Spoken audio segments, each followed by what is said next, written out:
రైతులు పండించిన పంటను రాసులు పోసుకొని కొనుగోలు కేంద్రాల వద్ద ఎదురు చూస్తున్నారంటూ మాజీ మంత్రి కాకాని గోవర్ధన్ రెడ్డి అర్ధరహిత ఆరోపణలు చేయడం సరికాదన్నారు. నెల్లూరు జిల్లా వెంకటాచలం మండలం కసుమూరు ప్రాంతంలో పండించిన ధాన్యాన్ని ఎండబెట్టుకుంటున్నటువంటి రైతుల వద్దకు వెళ్లి ప్రభుత్వంపై ఆరోపణలు చేయడం దుర్మార్గమన్నారు. కుసుమూరుకు వెళ్లినటువంటి కాకాని గోవర్ధన్ రెడ్డి పండించిన పంటను ఎండబెట్టుకుంటున్న ముగ్గురు రైతుల వద్దకు వెళ్లి ఇటువంటి ఆరోపణలు చేయడం మంచిది కాదని హితవు పలికారు. రైతులు ధైర్యంగా ఉండాల్సినటువంటి సందర్భం అని చెప్పి ఈ సందర్భంగా తెలియజేస్తారు. నష్టపోయేటువంటి పరిస్థితి ఏర్పడింది. కౌలు రైతుల పరిస్థితి అయితే దయనీయంగా మారిపోయింది. వాళ్ళకి వచ్చేటువంటి ఫలితం కనీసం కౌలు కూడా సరిపోకుండా దాదాపుగా 30 నుంచి 35 వేల రూపాయల రైతు ఎకరాకి నష్టపోయేటువంటి పరిస్థితి ఏర్పడింది. కాబట్టి వీటన్నిటిని సరిచేయాల్సినటువంటి బాధ్యత ప్రభుత్వం మీద ఉంది.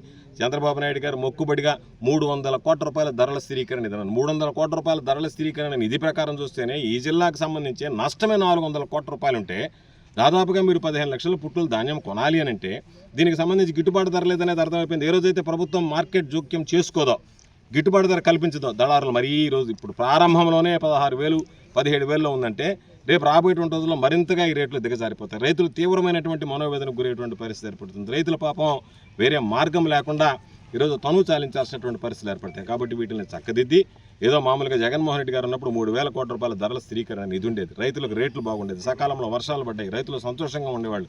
వాడాల్సినటువంటి విత్తనాల దగ్గర నుంచి ఎరువుల దాకా ప్రతి ఒక్కటి కూడా రైతు భరోసా కేంద్రాల ద్వారా ఇచ్చేటువంటి వాళ్ళు, రైతు ముంగిటికే ఎరువులు వచ్చేటువంటి, రైతులు కొరత లేకుండా.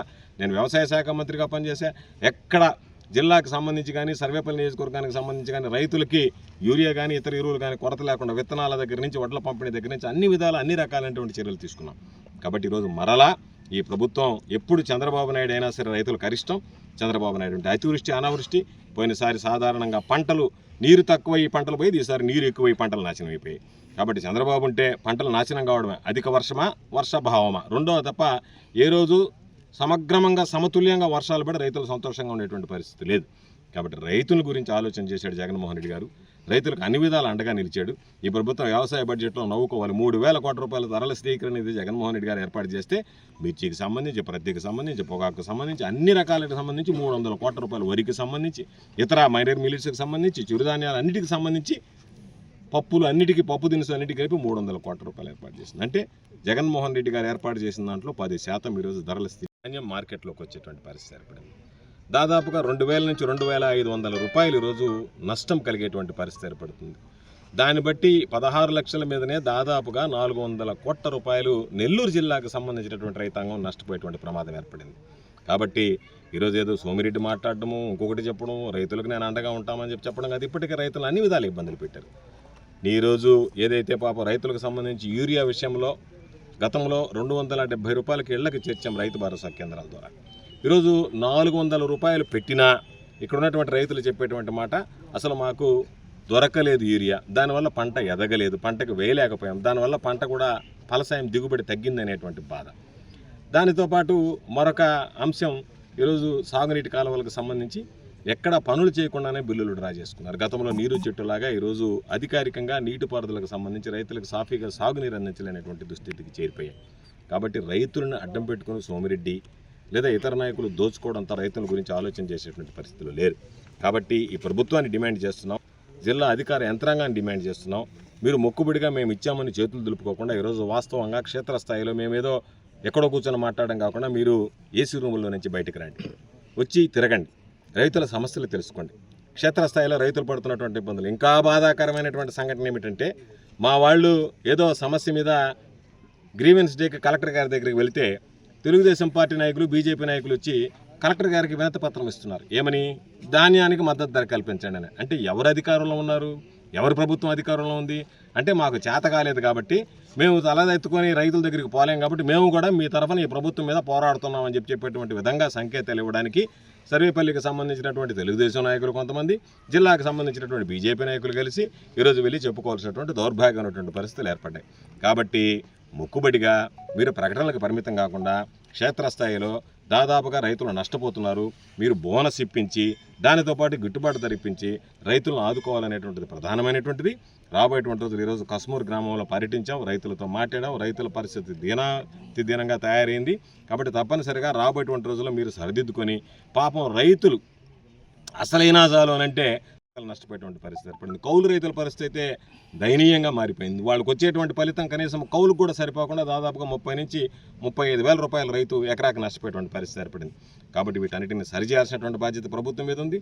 చంద్రబాబు నాయుడు గారు మొక్కుబడిగా 300 కోట్ల రూపాయల ధరల స్థిరీకరణ నిధి 300 కోట్ల రూపాయల ధరల స్థిరీకరణ నిధి ప్రకారం చూస్తేనే ఈ జిల్లాకు సంబంధించి నష్టమే 400 కోట్ల రూపాయలు ఉంటే దాదాపుగా మీరు 15 లక్షల పుట్టుల ధాన్యం కొనాలి అని అంటే దీనికి సంబంధించి గిట్టుబాటు ధర లేదనేది అర్థమైపోయింది. ఏ రోజైతే ప్రభుత్వం మార్కెట్ జోక్యం చేసుకోదో, గిట్టుబాటు ధర కల్పించదో, దళారులు మరీ ఈరోజు ఇప్పుడు ప్రారంభంలోనే 16,000 17,000లో ఉందంటే రేపు రాబోయేటువంటి రోజుల్లో మరింతగా ఈ రేట్లు దిగజారిపోతాయి. రైతులు తీవ్రమైనటువంటి మనోవేదనకు గురయ్యేటువంటి పరిస్థితి ఏర్పడుతుంది. రైతుల పాపం వేరే మార్గం లేకుండా ఈరోజు తనువు చాలించాల్సినటువంటి పరిస్థితులు ఏర్పడతాయి. కాబట్టి వీటిని చక్కదిద్ది ఏదో మామూలుగా జగన్మోహన్ రెడ్డి గారు ఉన్నప్పుడు 3,000 కోట్ల రూపాయల ధరల స్థిరీకరణ నిధి ఉండేది. రైతులకు రేట్లు బాగుండేది, సకాలంలో వర్షాలు పడ్డాయి, రైతులు సంతోషంగా ఉండేవాళ్ళు.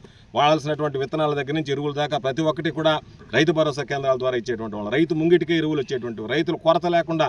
నేను వ్యవసాయ శాఖ మంత్రిగా పనిచేసా, ఎక్కడ జిల్లాకు సంబంధించి కానీ సర్వేపల్లి నియోజకవర్గానికి సంబంధించి కానీ రైతులకి యూరియా కానీ ఇతర ఎరువులు కానీ కొరత లేకుండా విత్తనాల దగ్గర నుంచి వడ్ల పంపిణీ దగ్గర నుంచి అన్ని విధాలు అన్ని రకాలైనటువంటి చర్యలు తీసుకున్నాం. కాబట్టి ఈరోజు మరలా ఈ ప్రభుత్వం ఎప్పుడు చంద్రబాబు నాయుడు అయినా సరే రైతులకు అరిష్టం.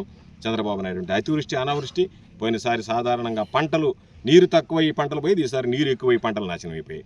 కాబట్టి చంద్రబాబు ఉంటే పంటలు నాశనం కావడమే, అధిక వర్షమా వర్షభావమా రెండవ తప్ప ఏ రోజు సమగ్రమంగా సమతుల్యంగా వర్షాలు పడి రైతులు సంతోషంగా ఉండేటువంటి పరిస్థితి లేదు.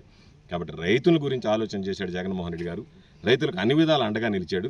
ఈ ప్రభుత్వం వ్యవసాయ బడ్జెట్లో నవ్వుకోవాలి. 3,000 కోట్ల రూపాయల ధరల స్థిరీకరణ నిధి జగన్మోహన్ రెడ్డి గారు ఏర్పాటు చేస్తే మిర్చికి సంబంధించి, ప్రత్తికి సంబంధించి, పొగాకు సంబంధించి అన్ని రకాలకు సంబంధించి 300 కోట్ల రూపాయలు, వరికి సంబంధించి, ఇతర మైనర్ మిల్లెట్స్కి సంబంధించి, చిరుధాన్యాలు అన్నిటికి సంబంధించి, పప్పులు అన్నిటికీ, పప్పు దినుసులు అన్నిటికీ కలిపి 300 కోట్ల రూపాయలు ఏర్పాటు చేసింది. అంటే జగన్మోహన్ రెడ్డి గారు ఏర్పాటు చేసిన దాంట్లో 10% ఈరోజు ధరల స్థితి సంబంధించి లేట్ ఖరీఫ్, దానివలన ఇప్పుడు కోతలు ప్రారంభమయ్యాయి.